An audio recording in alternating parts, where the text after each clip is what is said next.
யாராவது ஒரு அரசியல்வாதிங்க அமைச்சர் பொறுப்புல இருந்துட்டு இன்னைக்கு அமைச்சர் பொறுப்பு இல்லாம வேலை செய்ய அப்படின்னு சொன்னா வேலை செய்வாங்களா? ஆனா செந்தில் பாலாஜி செய்யறாரு. அமைச்சர் பொறுப்பை அவர் ராஜினாமா செய்த போதும் கூட அவர் என்ன சொல்றாரு? மேற்கு மண்டலத்துல எல்லா எதிரிகளையும் தோற்கடித்து திமுகவுடைய கணக்கு ஆரம்பிச்சு வைப்பேன் அப்படின்றாரு.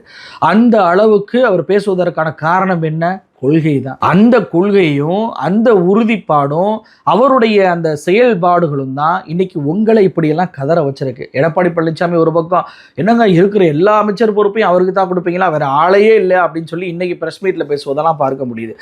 இந்த அளவுக்கு செந்தில் பாலாஜியை கண்டு ஏன் இந்த அதிமுகவும் பாஜகவும் பதறாங்க? விரிவாக பார்க்கலாம். அதாவது கொங்கு மண்டலத்தை பொறுத்த வரைக்கும் 2021 தேர்தலில் அதிமுக ஓரளவுக்கு எதிர்கட்சி அப்படின்ற ஒரு அந்தஸ்தை பெற்றாங்க. ஒரு 50 தொகுதிக்கு மேலே பெற்றாங்க, அவங்களுக்கு கிடைச்சிருக்கு அப்படின்றது காரணமே இந்த கொங்கு மண்டலம், இந்த மேற்கு மண்டலம் தான். இந்த கொங்கு மண்டலத்தில் மொத்தம் 57 தொகுதி இருக்கு. இதுல சென்ற முறை அதிமுக 40 தொகுதியில் வெற்றி பெற்றிருக்கிறாங்க. திமுக வெறும் 17 தொகுதியில தான் வெற்றி பெற்றிருக்கிறாங்க. அதாவது தமிழ்நாடு முழுவதும் இமாலய வெற்றி பெற்ற திமுக கொங்கு மண்டலத்தில் பாதிக்கு பாதி கூட இல்லாத அளவுக்கு 17 தொகுதியில் மட்டும்தான் வெற்றி பெற்றாங்க. இந்த கொங்கு மண்டலத்தை பொறுத்த வரைக்கும் கோவை, திருப்பூர், ஈரோடு, நீலகிரி, கரூர், சேலம், நாமக்கல் அப்படின்னு சொல்லி பல்வேறு மாவட்டங்கள் இருக்கு.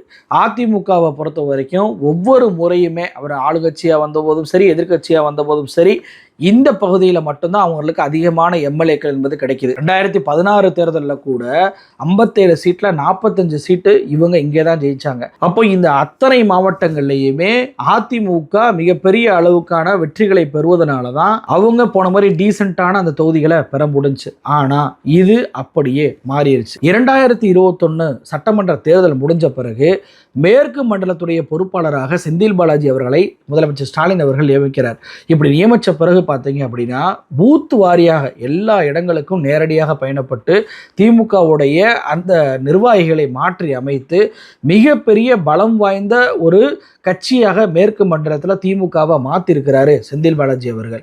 நீங்கள் செந்தில் பாலாஜி அவர்கள் பொறுப்பேற்ற பின்பு நடந்த உள்ளாட்சி தேர்தலில் மிகப்பெரிய அளவுக்கு திமுக வெற்றி பெறுது. அதனால தான் பிஜேபி கண்ணை இது உறுத்தினால தான் ஆகா இவர் இருந்தால் நமக்கு செட் ஆகாது அப்படின்ற அடிப்படையில் தான் 2024 தேர்தலுக்கு முன்னாடியே இவரை கைது பண்ணிடணும் அப்படின்றதுக்காக தான் இடியை அனுப்பி ஒரு கேஸை போட்டு வரும். அதுவும் அதிமுக காலத்தில் நடந்த ஒரு பழைய வழக்கை கையில் எடுத்துக்கொண்டு அவரை கைது பண்ணி சிறையில் அடைக்க நினைச்சாங்க.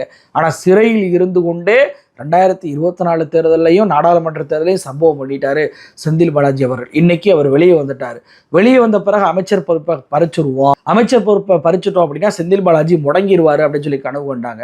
இன்னைக்கு அதையுமே தூக்கி போட்டு உடைச்சிட்டாரு.